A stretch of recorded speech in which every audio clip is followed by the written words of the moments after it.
भारत खतरनाक मिसाल कायम कर रहा है जिससे खित्ते के 1.5 अरब अफराद मुतासर हो सकते हैं। पाक भारत हालिया कशीदगी में सदर ट्रंप का जंग बंदी में किरदार काबिल तारीफ है। बिलावल भुट्टो जरदारी का अमरीका में AFP को इंटरव्यू, कहा कि अमरीका दोनों ममालिक को जामे मुज़ाकरात की मेज़ पर लाने में भी किरदार अदा करे। भारत के मुज़ाकरात से हिचकिचाहट पर तशवीश है। पाकिस्तान दहशतगर्दी पर बातचीत के लिए तैयार है, लेकिन कश्मीर को बुनियादी मसला तस्लीम करना होगा।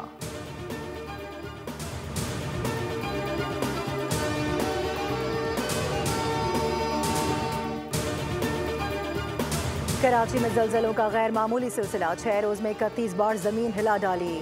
आज सुबह 7:58 पर 31वां ज़लज़ला रिकॉर्ड किया गया, जिसकी शिद्दत रेक्टर स्केल पर 1.8 थी। ज़लज़ला पैमा मरकज़ के मुताबिक गहराई 8 किलोमीटर, जबकि मरकज़ मलीर के शुमाल मगरिब में 7 किलोमीटर के फासले पर वाक़ था।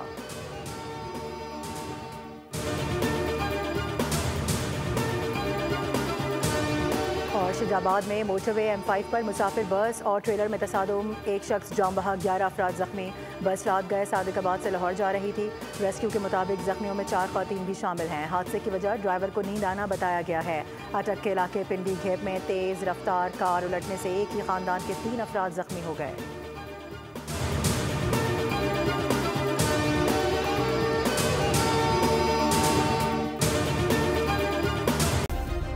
सब्सक्राइब करें और बेल दबाएं ताकि कोई खबर रह न जाए।